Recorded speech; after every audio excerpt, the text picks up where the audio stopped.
Welcome to the CLAWS YouTube channel. Together, we strive for a safer, secure, and more stable world.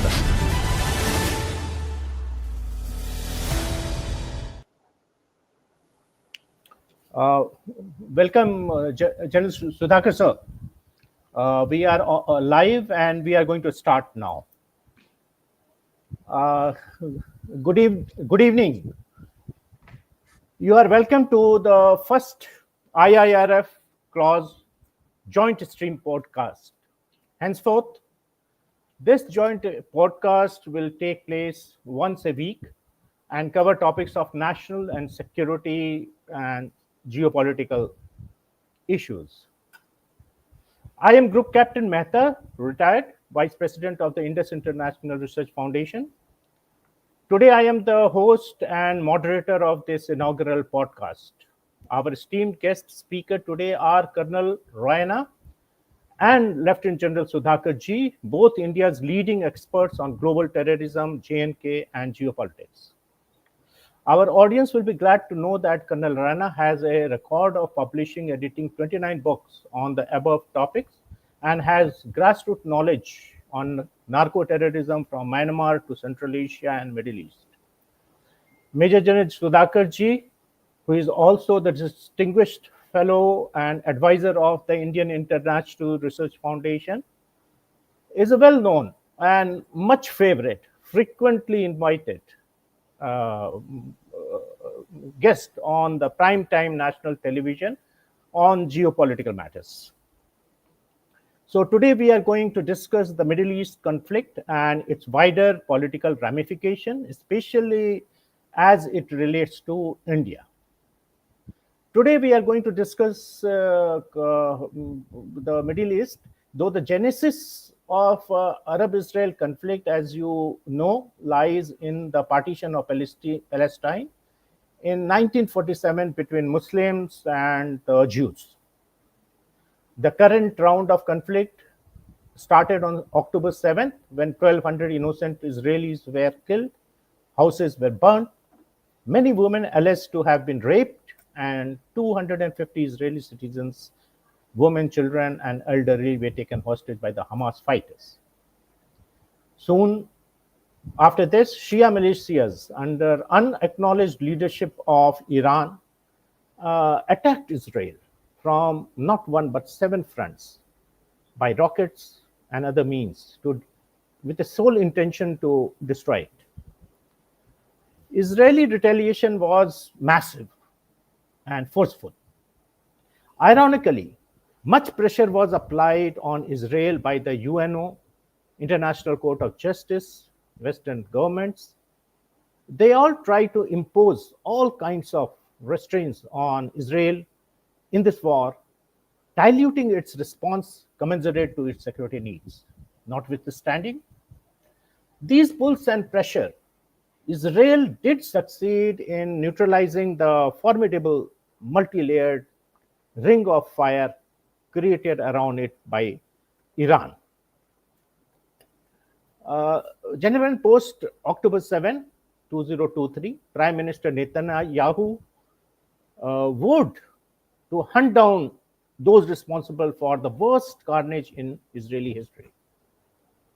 IDF thereafter eliminated the heads of terror organization Hamas and Hezbollah, liquidated almost all top mid-level commanders and their military wings, destroyed their elaborate tunnels, systems, stockpiles of rockets, arms, storage, etc. Mr. Netanyahu also proved wrong the assessment of most military experts by giving a very devastating blow to Hamas and Hezbollah and dismantling their terror infrastructure, which the experts at one point of time felt impossible. Other Shia militia groups supported by Iran's Ayatollah regime in Iraq, Syria, and Yemen, who were the partners in this conspiracy and conflict against Israel, were also given heavy blows, rendering them almost really ineffective. Israeli actions became the major contributing factor for the fall of the decades-old brutal Bashar al-Assad regime, which is a monumental factor, outcome of this conflict. And Netanyahu, with the help of his friend Trump, has also succeeded, even though partially, to mitigate his mortal fear of nuclear threat by Iran to Israel's very existence, at least for the time being. All of this has changed the power equation in Middle East substantially.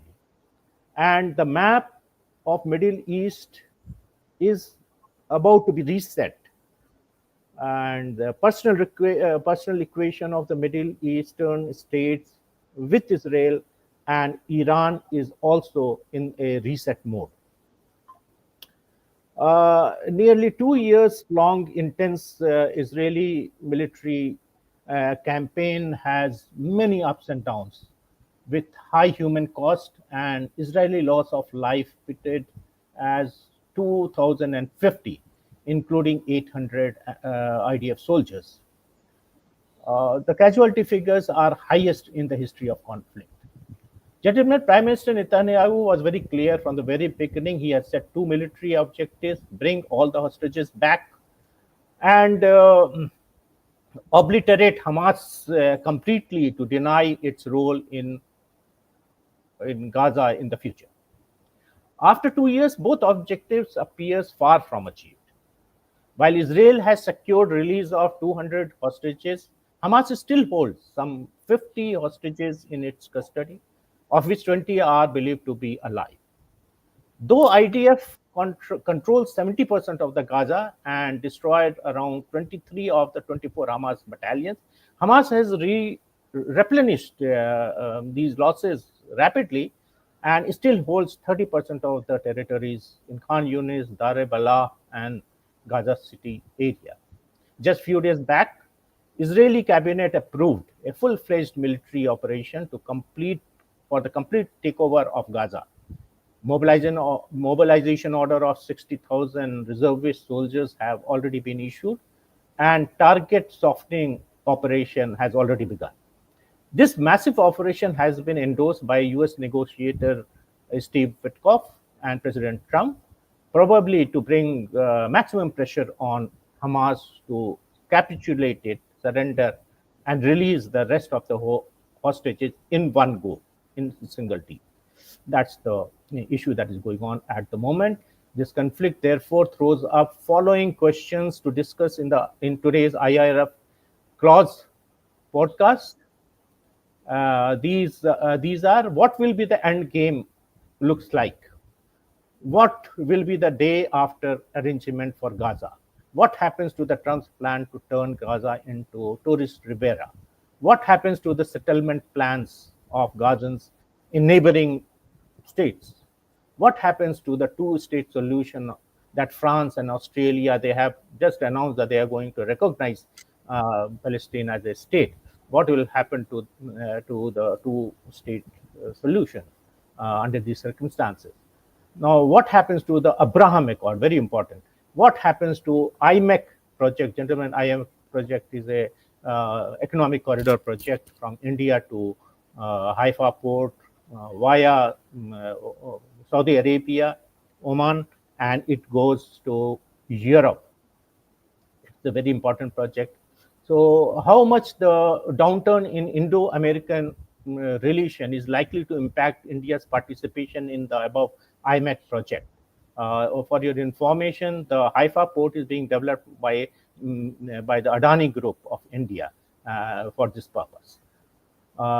Another question that is pertinent is: what is the future of Iran's regional ambition in this endgame? And will Palestinian problem be put rest after all this, or will it flare up further with the unprecedented global support? Now, to probe all these, answer to these questions and unravel all the unknowns, we will request our expert speaker, First Colonel Ajay Raina, to please share his insights into this matter. And the floor is yours, Colonel Raina. We are eager to hear you. Go ahead, Thank you, sir. Good evening to you, sir. Good evening, General Sudhakar ji, sir. And of course, namaskar and good evening and Jai Hind to all those watching us or listening to us while driving. Sir, before I come down to before we get into answers, questions which you listed, very pertinent questions. As an introductory remark, I would say that I'll start with the fact that there are certain developments which have started happening once again. There was a pause when Iran thing ended, and then focus shifted to other things across the globe. There's certainly things have started moving in this Israel Hamas theater, so to say. So if today we look at that area or that region, so Israel has escalated its offensive in Gaza, and the southern neighborhoods like Shijaya, Sabra, Jitown, there are a lot of air activity happening, air strikes and ground strikes happening there. Tanks are moving in, jets are flying, and this happened just after the incident where 20 Hamas cadre they emerged from a tunnel from inside a house, and they tried to take IDF post by surprise, thereby indicating that Hamas is not dead. And if from one tunnel 20 guys can come out, though most of them were killed and then few captured, it shows that Hamas is alive and kicking. And that's why this Israel is justifying this escalation, calling it Operation Gideon Chariot 2. And they are called about 60,000 reservists. As we all know that every Israeli is technically a FOG. So they've taken called back 60,000 of them, or relisted them. And they, as per their plan, by mid-September, Israel should be in control of Gaza City. Will it happen or not? That, of course, like Group Captain Mehta mentioned, that there's a military aim and then certain things are achieved, certain are not achieved. Like Bibi Netanyahu's announcement or declaration that it will finish Hamas, but Hamas is yet to be finished. Of course, Gaza has been 70% of Gaza is under Israeli control, as mentioned. At the same time, UN is now started talking about, in fact, not talking, raising hue and cry about 21st century famine. And they're saying about 5 lakh, 500,000 people in Gaza are now going to get starved, and kids will start dying in a week's time. Now they're saying that it's because of Israel's attitude and interference and not allowing aid to reach. Israel says that whatever aid is coming in, we are not doing anything. It's welcome, but then complete aid is going to Hamas, and Hamas is the one who's holding back the aid and not letting it go to the last person on the street. And of course, Israel also says that this starvation, the figures 500,000 is a falsity. And then Israel comes down to technical issues like tell us how many calories are being denied, how many calories are being consumed, how can you say people are starving? Starvation is related to calorie consumption, all that. So these things are also happening at the same time. Gaza Health Ministry claims that about 290 people already died last week because of starvation. Now this needs to be verified, but of course there's a crisis. At the same time, there's a hostage situation, like you mentioned, sir. So Israel thinks and feels and believes that only 1 or 2 remaining hostages, there are around 50 of them still left. They must be in life-threatening condition. Half of them are possibly dead.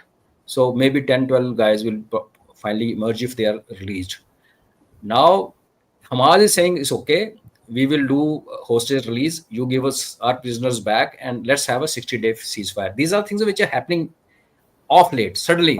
That's why I said that after Iran was bombed, nuclear facilities were bombed, there was a kind of a pause which came up, and then people shifted the focus to tariff wars and Ukraine war and that theater. But what we need to understand is this spurt in activity is also because of one reason which is possibly not on the horizon of many people, that America is making inroads into Central Asian region. See the operation in Syria, where the possible opposition could have come from Russia and Iran. That was operation headed by Turkey from north, and Israel also then went in and from the south and west. So that time Russia was embroiled heavily in Ukraine. Russia couldn't do anything. China, as a policies, it doesn't get involved in direct conflicts. It also stayed back. So Syria went out of the hand of the Syria frontier, where Russia and China had good influence. That's gone. Then they came on to Iran, again a friend of Russia, a friend of China, and we all know what happened. At the same time, so-called Trump corridor, which is now technically connecting Turkey with Caspian Sea. Now, Caspian Sea is beginning of Central Asian region, and this gas, the huge gas reserves, which the second largest reserves after Gulf of gas, and of course a considerable amount of oil. So America is now inching down into something which is generally referred to as backyard of Russians. That is Central Asian region. And with Ukraine thing, as the things move, and my own personal opinion is that America has tried to get out of this Ukraine thing and left everything to Russia, and he's left Europe to Russia, and he's just selling weapons to Ukraine, and Europe is buying it for Ukraine. If that kind of understanding actually happens, which looks likely between Trump and Putin, that means any aggression or any advancement or any encroachment into Central Asian region will be opposed by China and Russia. So in this thing, in my opinion, for all we know that in years to come, we may have a flashpoint coming up in Central Asian region. So while all that is happening, Israel is decided to move. While the focus of the world is on Ukraine, focus of the world is on tariffs, focus of the world is everywhere else, and this theater had cooled down. So that's why we see this thing. But at the same time, while America was doing what it was doing, the talks on 60-day ceasefire was happening. Like you mentioned, you had US presidential representative visiting Israel. So 60 days where they said, let's have a 60-day ceasefire. Israel will get the hostages and Hamas will get the prisoners.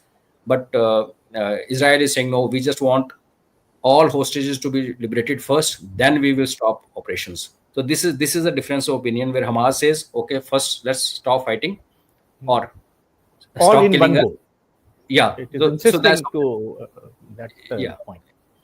And they're also saying, okay, let's have a temporary unity government and do something. Now, international response, if you look, that also has moved suddenly, where France has said, okay, let's have a Palestinian state. So, in fact, France has its own issues to settle with the US, so it's playing its own card. But many analysts caution that the symbolic recognitions like France is doing or Italy is doing, without any robust political frameworks, will not actually bring in any peace in long term. At the same time, there's a lot of public pressure, and then when you close on to this region of the conflict zone, like in Gaza, you have now protests happening since March, where many residents are now coming out and calling for end to this conflict, and they're also saying Hamas rule must finish, because end of the day, the person who suffers is the man on ground on the street who's lost his house, whatever may be reason. I have no sympathy for Hamas, to be honest, after what they did to Israelis on October 7th. I have no love lost for such people. But at the end of the day, every society has layers. Though we say that this society has only produced Hamas, this society has only contributed, this society was cheering and clicking photographs when the girl's body was being paraded. That's all right. And that, of course, is something to worry. But the fact is that there's a man in the street who gets hit. So people are actually protesting that Hamas should go. And this, if Hamas pulling out stops the conflict, it should be stopped. At the same time, Egypt, when people started talking of moving Gazans out, we will discuss about it later. Egypt said, no, I am already having issues in Sinai Desert. There's an insurgency going on. I don't want more trouble. So his Rafah crossing is practically closed. Other than aid, nothing is moving. Jordan has his own issues. So this is how the things stand today, sir. And as we look forward, after what international effort is going on, whatever sincerity we can all discuss that is sincere or not. So we are looking at a scenario where we may really have a phased ceasefire and a hostage deal and an interim administration, which is likely, which is so-called ramping, like India was offering off-ramp to Pakistan during operation. So they didn't take it for 4 days. So it could be 2 months truce, could be exchange of prisoners, and US, Egypt, Qatar, and all these people stand warranties, and then something may happen. But this is one possibility. Second is that nothing happens. It carries on the way it is, and Israel doesn't bother, and there's keep up with the September 25 plan to take over complete Gaza. If that is another possibility, in which case we'll see more bloodshed.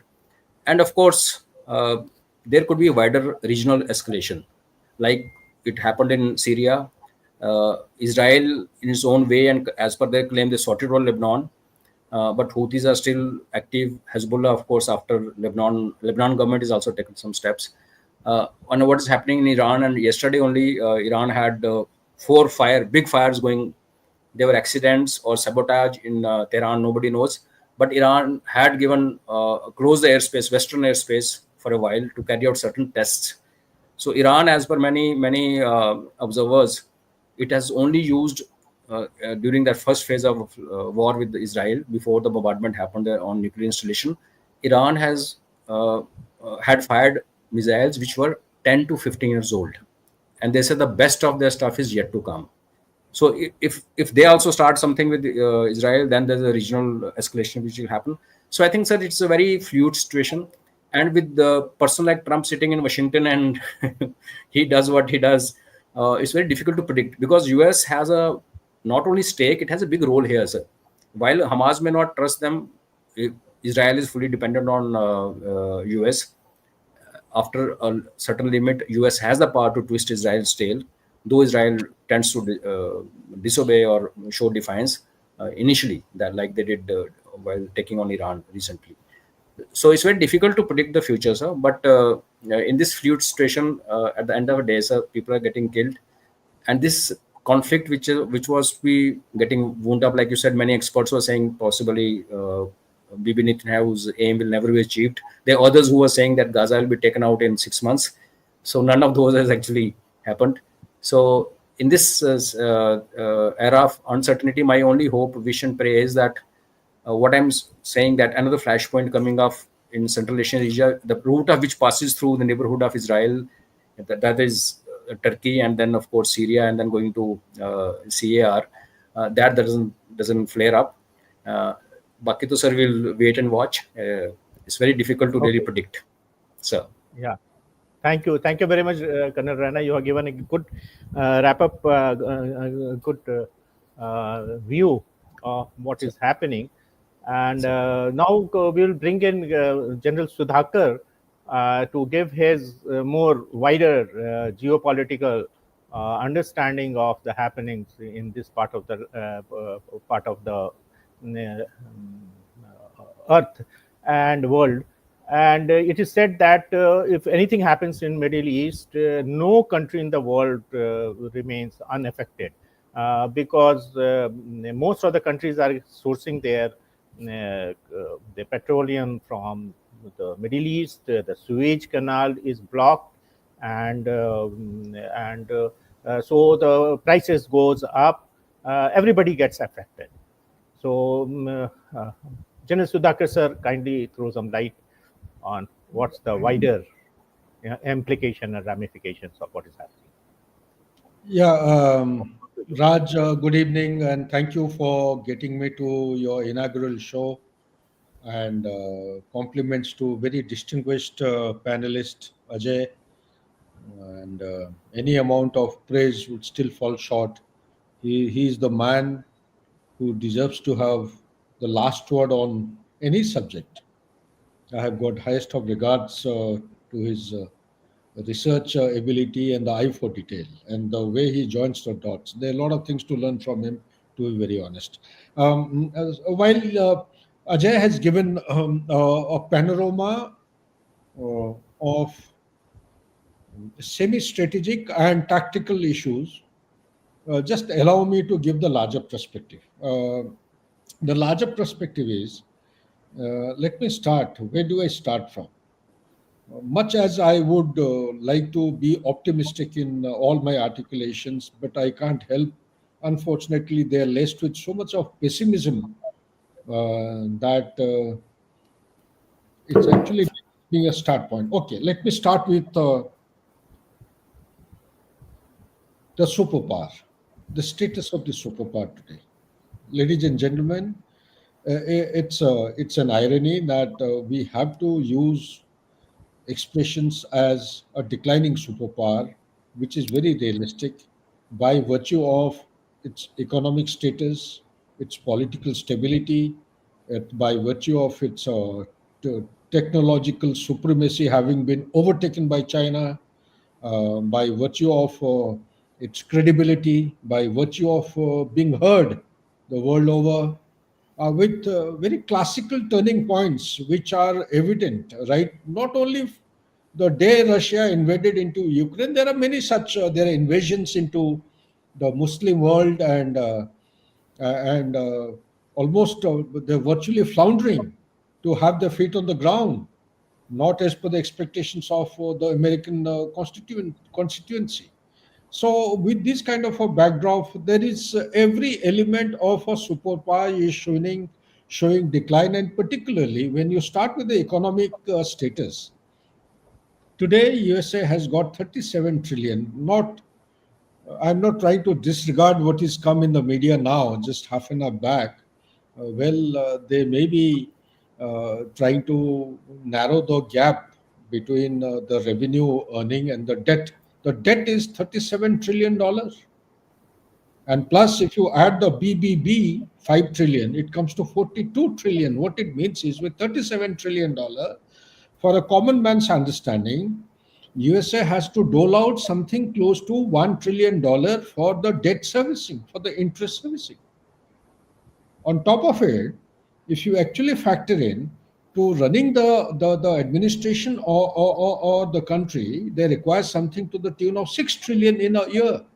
And their revenue generation is 4 trillion. So there is a deficit of 2 trillion here, 1 trillion for interest servicing, 3 trillion. Where does USA get this money from? And Congress also has got its limitation. It can only sanction or approve only up to a particular level. Now I think they're planning to approach Congress as to how do they bridge the gap. Do they go in for printing of dollars now? If that happens, it has got consequential implications world over. There will be a ripple effect. So just keep this factor in the mind. And second point, technological supremacy being overtaken. There was a time between 2003 to 2007 where the 64 critical technologies, USA was leading in 61. China was leading in just about 3. Now, when you take stock of the same thing in 2025, you find that China is leading in 57 and USA is leading in 7 only. Similarly, you talk about the rare earth element or critical minerals, antimony, gallium, germanium, all these are required for stealth technology, for nuclear reactor, for 6G, for infrared, likewise, for night vision devices, for Virgin class submarine, F-35, the host of things. You talk about the artificial intelligence, talk about autonomous platforms, talk about robotics, talk about what do you call that, and many other things which are actually unfolding by the blockchain. So if you look at the paradigm, then you would come to a conclusion that there is something amiss. Although USA is the only country which has got more than 780 or more than 800 military bases all over the world. Every military base costs some money. They have got persons, they have got men, material, stores, equipments, etc. And no other country in the world has got so many. So why am I talking about the superpower?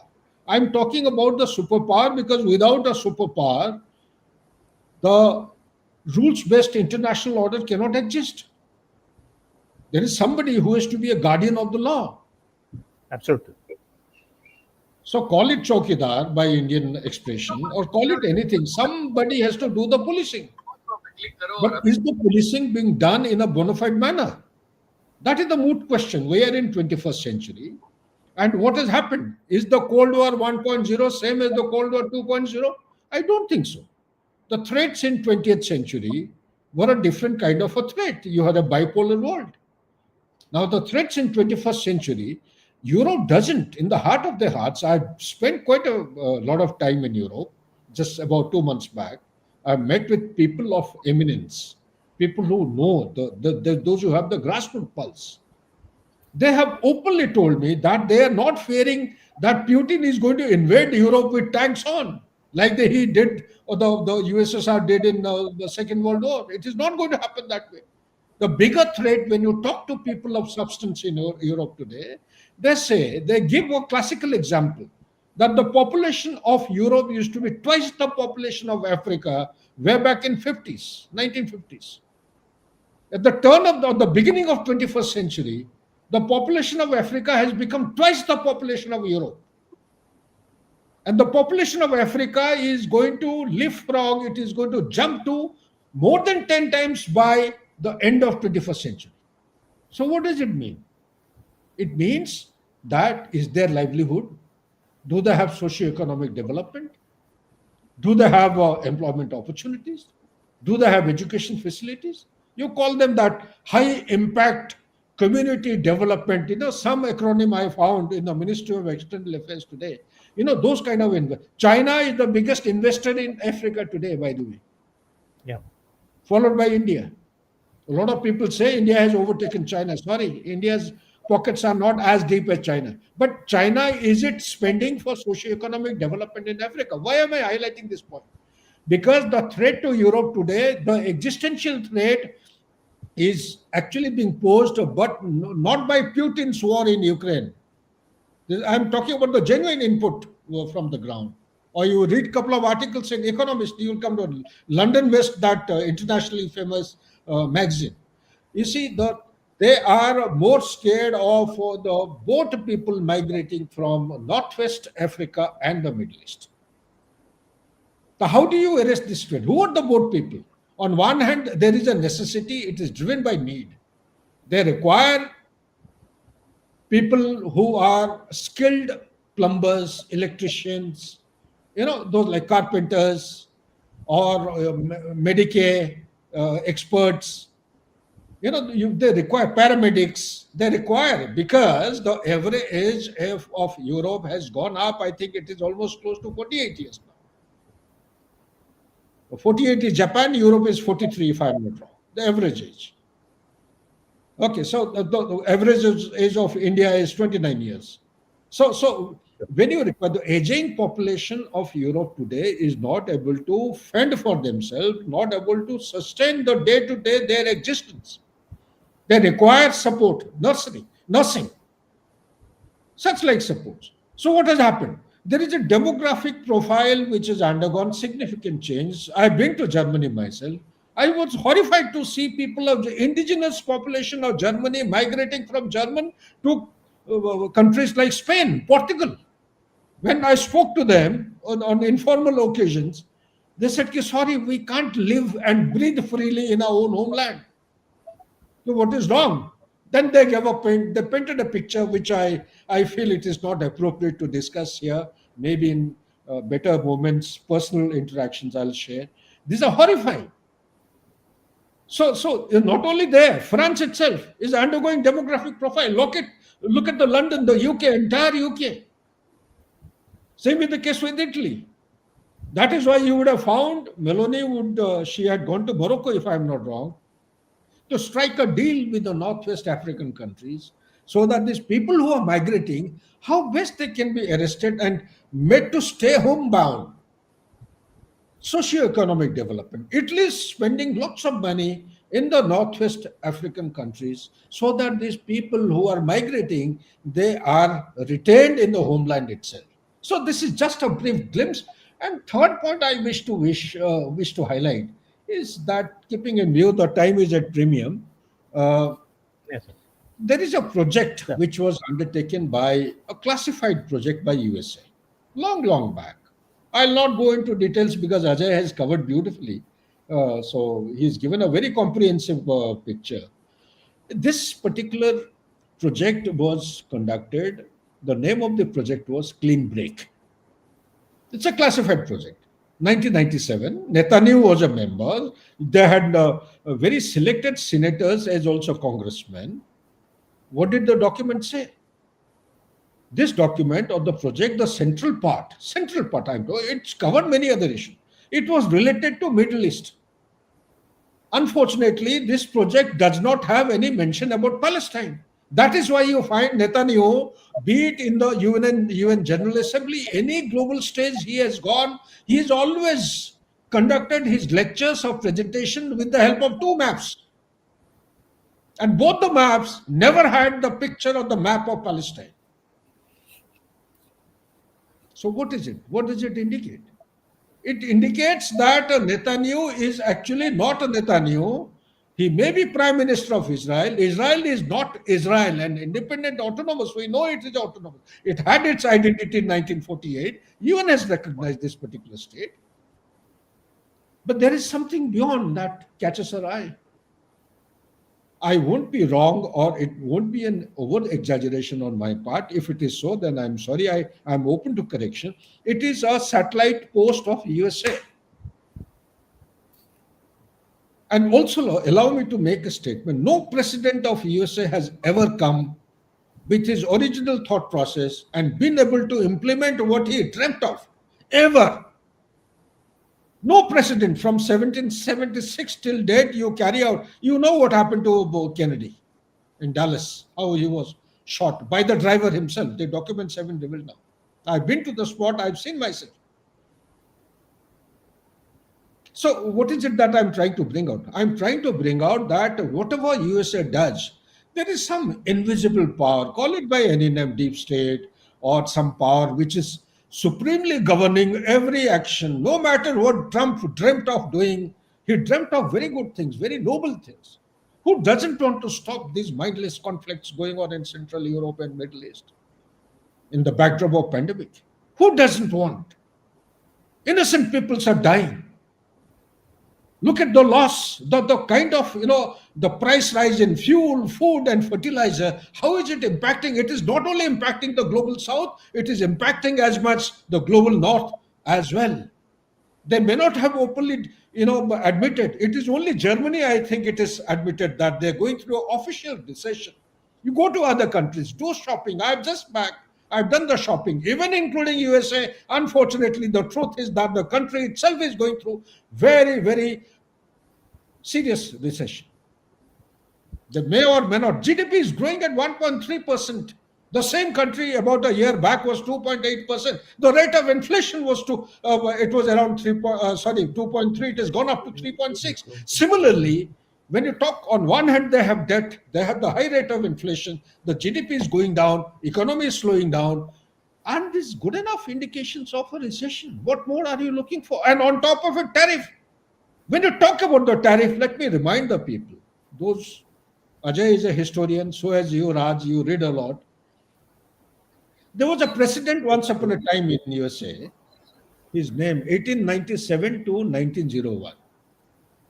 If I respect my memory, William McKinley, you Google up, you'll find his name. Yes. William McKinley was a president of USA, only one of the presidents who was in love, and he was passionate about managing the federal budget out of tariff.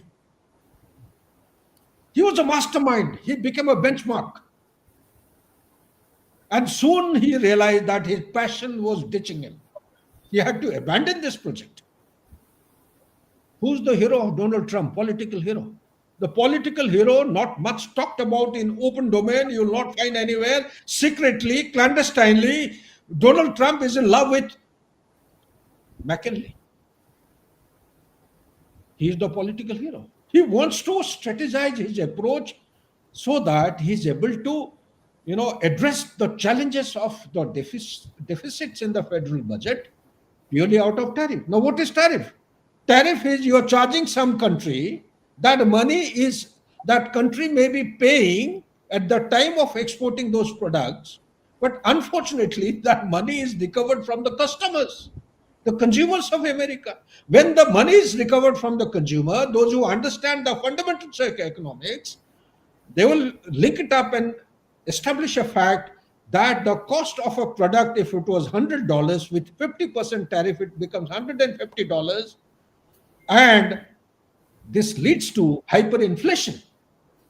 Hyperinflation will not go into the details since you have already shown that it is time. Unemployment, serious unemployment. There is a drop in the unemployment. Do you know that out of 258,000, I was carrying out a calculation, Only 93 or 96,000 people have been taken, the rest all have been dropped. People are being laid over by multinationals in USA. So having given, how is it linked up with the main issue? The main issue Yes. here is that Israel today is not fighting its own battle. Without support of USA, it cannot do anything. There is a greater plan to ensure that there is a greater Israel comes into being in times ahead. If greater Israel has to come into being, what happens to Abraham Accord? If Abraham Accord is the solution, if IMEC is going to take us to a progressive roadmap of development and positive growth towards peace, harmony, and stability, then what happens to the grid? So each one, either of the issue is dependent on the other. Therefore, unless the main component who are the driver of this particular serious offensive activities in Middle East, unless they rethink or have a concept which is actually beneficial towards contributing towards stability and peace, no peace can be achieved. And last but not the least, there is a point which I wanted to, strategic rivalry Ajay has covered, project I have seen. Yes, the Battle of Omar. We need to understand that China played a very extraordinary role. When USA was failing, it brought Iran and Saudi Arabia to shake hands. A conflict which has been raging or inertia and friction. There is an open ladai going on for past 1400 years between Shia and Sunni. If China could bring these two countries together, it was a lifetime, I would say, golden milestone, historic milestone for the global order. It will not happen. But see what happened. Just 15 or 20 days short of signing the Abraham Accord, you see what happened on 7th October 2023. Hamas. When you talk about Hamas, who are the Hamas? Hamas are the one of the terrorists in the world who are not being called as terrorists in the United Nations even till date, despite the incident which has occurred on 7th of October. Same Hamas were the people who had been given identification as a political dispensation in 2006. They came into power. They were governing the Palestine.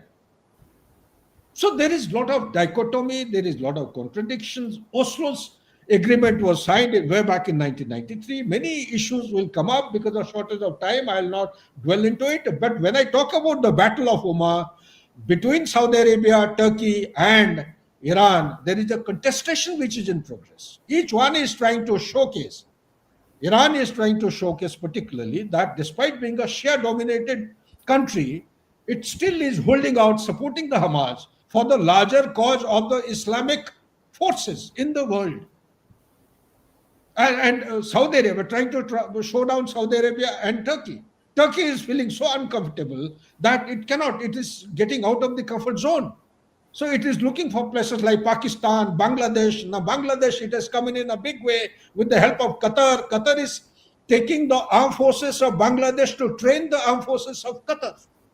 Qatar is giving money to Bangladesh to train the young children of Bangladesh in the madrasa education, foundational training in Islam is being promoted. So there is a worldwide, expansion of Islamic this thing. But how does it answer the moot question which you have asked? It answers the moot question unless there is a sincerity of purpose, unless the main drivers are identified, unless the stakeholders to the conflict, the meaningful stakeholder. If there is a war going on between Ukraine and Russia,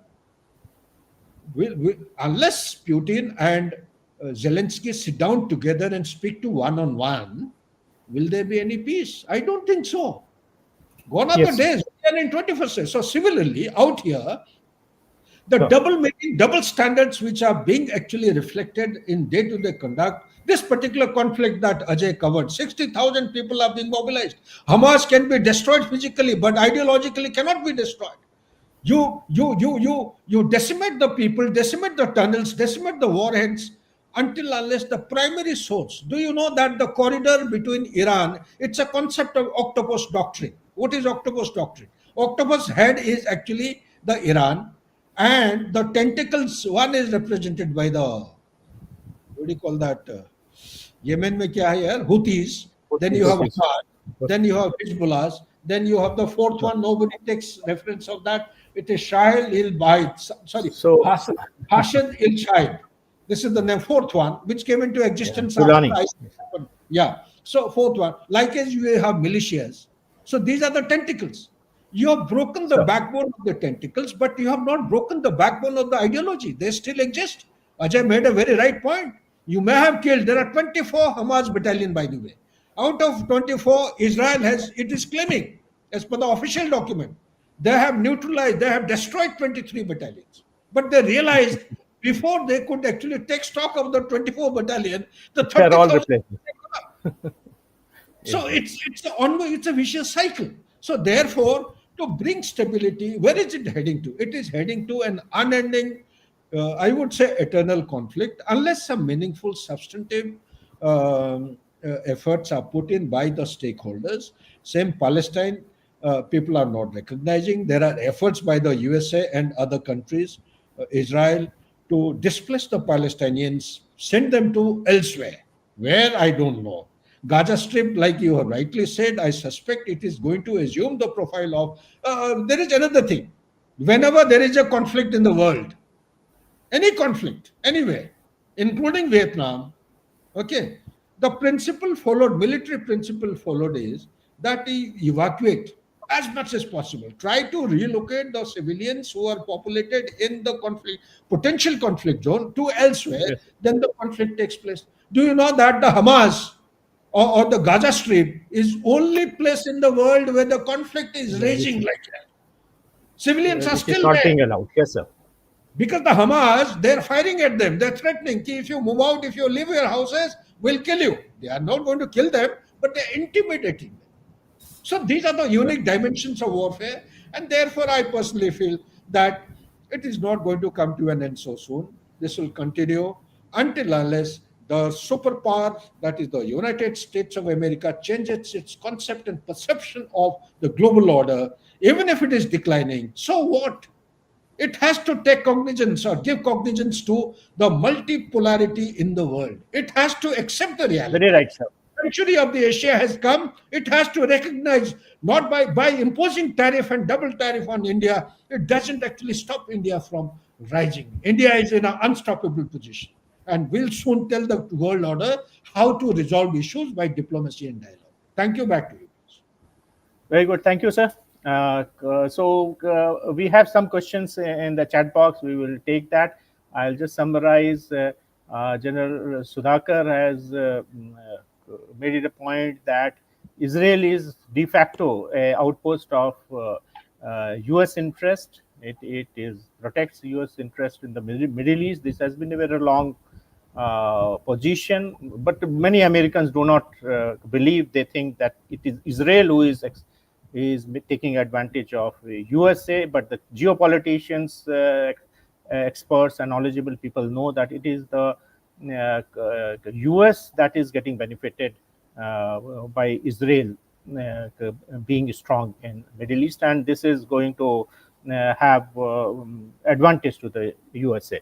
And also, General Sudhakar has actually given a very, very wider view of everything. We will take on the questions and they will come back to specific. Though the time is now left is very less, so maybe we will not be able to cover the entire gamut of issues that General Sudhakar has raised. I will take one question here from the chat box. It says, sir, thousands in Israel, including families of hostages that are alive, are protesting against proposed planned takeover Gaza and want Israel to make a deal. Is there merit in their request?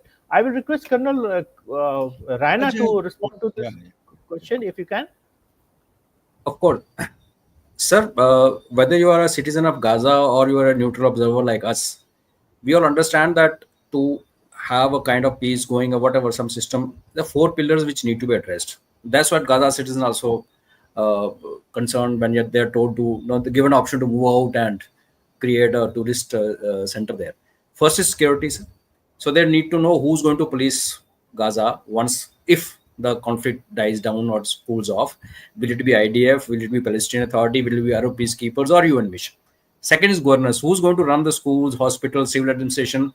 Because again, like the allegation came, the hospitals had tunnels and they had the ammunition dump and everything. So international trusteeship or somebody will come. Funding for a place like Gaza to restart its life, you need donors. It could be Gulf, it could be Western aid pledges, and then of course tied to the reforms and legitimacy. So whatever is done, sir, will local Gazans accept it? Like if you place foreign powers there, a UN mission, wholly solely manned by Europeans and others, so Hamas will turn around and say, okay, we are now under occupation by foreigners. So there's a possibility that, there are few possibilities which are being worked out, which as per many people may actually happen. That you have a mix of international trusteeship, you have a multinational administration mandated by UN, and then you have hybrid local international model where you have non-Hamas, non-Fatah kind of people. And then, because like I mentioned, locals are also not sick of Hamas. Like General Saab mentioned, that locals are saying that they want to leave and they are not being permitted to leave. So they're undercurrents there. So I think making use of this whole thing, we can have a system going. But the bigger thing is, what does Israel want? Israel, at the same, as we sit discussing this, Israel is planning to take over the whole of Gaza by 25th of September. So when these Gaza people say that, okay, please don't take over Gaza, we suffered enough, and when we had an option to leave and could have been evacuated, we were held hostages here. So now that if things are cooling off or going to have reach some pause, so there's a merit in the request that, okay, let's make a deal and allow us to live on. Like General Sudhakarji said, it's very difficult to predict. Most of us know that everything is in flux, and what a very valid point which Sir said about US losing grip over things but not letting go his ambitions. So US is getting weakened but not letting go his ambitions. So in that mix, this aspirations of Gazans, I have my only doubts. I can only wish and pray that whatever they're looking for, the deal works out. So thank you, Colonel Raina. There is another question is interesting, that in Europe, for the first time, we are seeing the diminishing support for Israel. And most of the UK, Canada, and France, there is a question in the chat box that says that they are recognized Palestine and several are under pressure, Netherlands and Germany, to ban export to Israel. This has happened for the first time, that in midst of conflict, the some of the very important European nations are withdrawing their support from Israel, and the public has, and even their political leaders are up in arms to demand stoppage of arms supplies to Israel. Can General Sudhakarji, can you throw light on this? How this has happened? How this change has happened suddenly? So much of anti-Israel. It's a very good question. Who's asking? Sam Keating, if I'm not wrong. He asked very intelligent question. You see, in geopolitics, there is nothing permanent except for the national interest. Okay, and the public opinion. Sir, I will request you to make it short, because we are about to only a few minutes left for 8, which is we will extend it 10 minutes more. But if you can keep it brief, sir. Thank you. Sympathy is actually drawing out the people who are the fence sitters. Okay, example, G20 countries had only 10 supporters, 10 countries who are supporting Palestine. Okay, the remaining 10 never is to support. But do you know, if you take the statistics, the remaining 10 also have started supporting the Palestinian cause. So this itself is reflecting the changing dimensions of the world order, because they have had enough. Palestinians are also human beings. How long are you going to subject them to the lack of humanitarian assistance? This is inhuman. We are living in 21st century. Some semblance of rules-based international order should be there, and they are being denied the basic human rights facilities which are being extended. So these are the issues. You will find many more coming up. The global opinion will turn out in against Israel and consequently against USA in times ahead. Sir, thank you, sir. I am of the opinion that this kind of support, anti-Israeli stance being taken by the European leaders and pro-Palestinian support is coming, as you have said, because on humanitarian and compassionate reason that Palestinians have the right, but more so due to domestic reasons, because now they have got you yourself has brought out that the demographic map of European politics is changing, and there is a huge constituency now that has to be placated and appeased. And Perfect. most of this is With you, coming Raj. from that angle, and this is only a rhetoric to please this constituency so that in the next election they vote for that leaders who stand up for them. Actually, Europe is not so much pro-Palestinian and anti-Israel.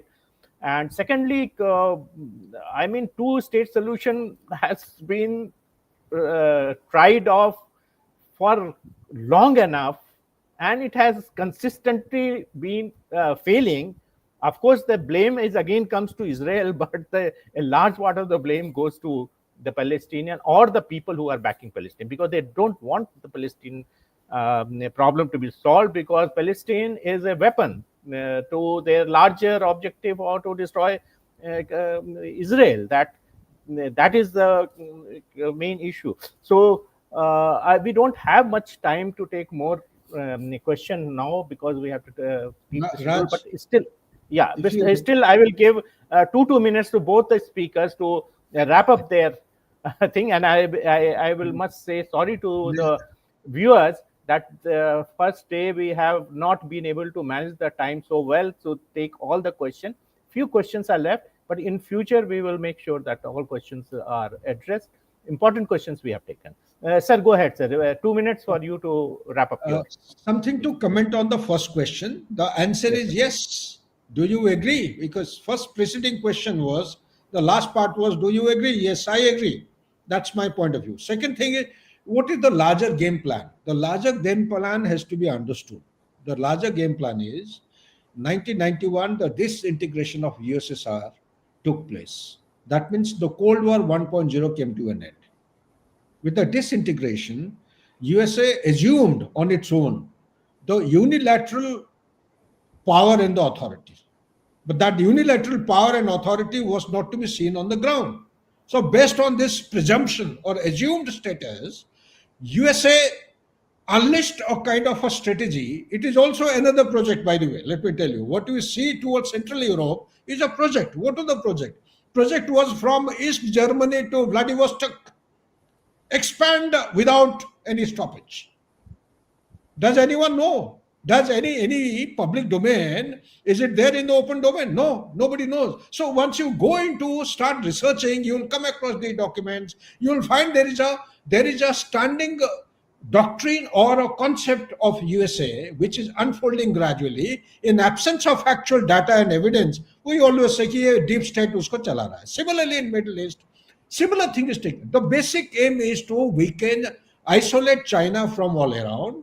You isolate China by weakening the states. Like Ajay made a very good point, Central Asian Republic, where the strategic rivalry is going on. There is a new great game in progress between USA, China, Russia, and India is also doing its little bit. So basically, USA is trying its best to isolate China from all around. So you join the dots. That's it. I'll finish it, and thereafter, please kindly take on. Yeah, Colonel Raina, please throw some light. See, there is a rivalry between the Turkey, Saudi Arabia, and Iran for the leadership of the Islamic world. And the current conflict has much to do with this dynamics, because Iran has got a regional ambition to emerge as a dominant power in Middle East, and the stumbling block has been Israel, because unless Israel is destroyed, that ambition cannot be fulfilled. And if that happened, Saudi Arabia and all other Arab states are too weak to challenge Iran, and then Iran emerges as the leader of the Islamic world, and it has got a global jihadi agenda that they very openly talk about. But there another angle is Turkey. Turkey itself has got ambition to lead this jihad global the campaign for the caliphate. Also I will point out here that Turkey's Erdogan, though he is giving all the statements to the effect what just now we have mentioned about the global his global ambition and establishing of the caliphate, but actually he is supporting in practical Israel. All the oil is coming through from Azerbaijan through Turkey. They have not stopped it. All shipments is coming through Turkey. So in de facto they are not doing, but rhetorically they are doing. So kindly throw some light. You are expert on this subject, sir. Sir, the audience which Turkey or Saudi Arabia or Iran is reaching out, they go for rhetoric. They don't go for facts. This audience, the audience is they're very clear about it. As far as Turkey, which is like you rightly said, that still living a dream of caliphate. Now the other contender is Saudi Arabia. Iran, General Sudhakarji has spoken very in detail that the Shia and then still supporting that we already covered. Sunni will never happen. So here's how one game which MBS has played is, by the way, sir, MBS who refused to shake hands with Biden, his family has trade or business ties with the present president of America, Trump family. Yeah. And as per one theory, this migration to Europe was a ploy of MBS. As per that theory, sir, which I have no evidence, but then it makes sense, that he actually went and bought over European leaders, because in Europe, unlike our leaders in Asia, where they retire and they retire with all the benefits, a president today, tomorrow will be standing to buy milk or bread in a normal street. That is the culture of Europe, most of small little countries. I believe their post-retirement life was insured, assurance given, and then this migration happened. The reason behind this is that Makkah and Medina are in Saudi Arabia. As these people migrate into Europe and Europe gets Islamized, every Muslim dreams of coming back to Makkah, Medina. So that, and with the oil drying up in the background, like we say UAE, I think out of 9, 2 states have dried up already. So the ploy was very simple, that let Islamic ideology and the public spread into Europe. You have the permanent clientele coming on to you for centuries ahead. As long as Makkah, Medina and Islam exist, these people come. And that's how MBS was trying to counter Turkey. Turkey, however, is playing a game, is good with Russia, is also good with China. So all these conflicts will continue, sir. And like I keep saying one thing, General Saab, if you permit me to say that people talk of Ghazwa-e-Hind, they talk of Islamizing the world. I say, okay, I'm willing to convert. You give me a guarantee that the moment I convert, there'll be no war. The problem is they've been fighting with each other. And this fight will continue, and people sitting outside will keep exploiting, whether it is USA or tomorrow to Russia, or as the things spread, one day we will also a role to play. So it's a dirty politics, Islamic world domination.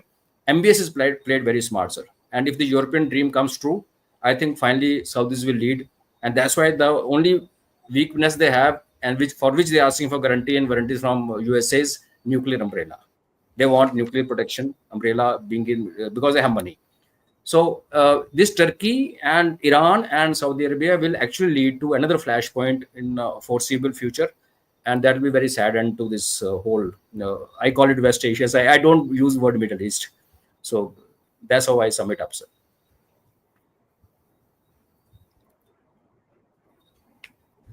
Thank you, Colonel Raina. We need to have another session to actually give conclusion to our discussions today, because I think it is being left hanging midway. And I'm sure I'll plan another one to carry this discussion further to some more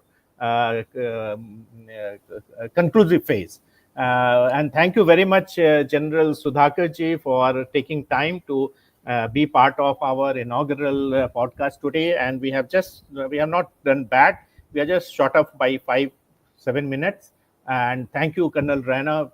It was excellent listening to you. And I thank all my viewers. Please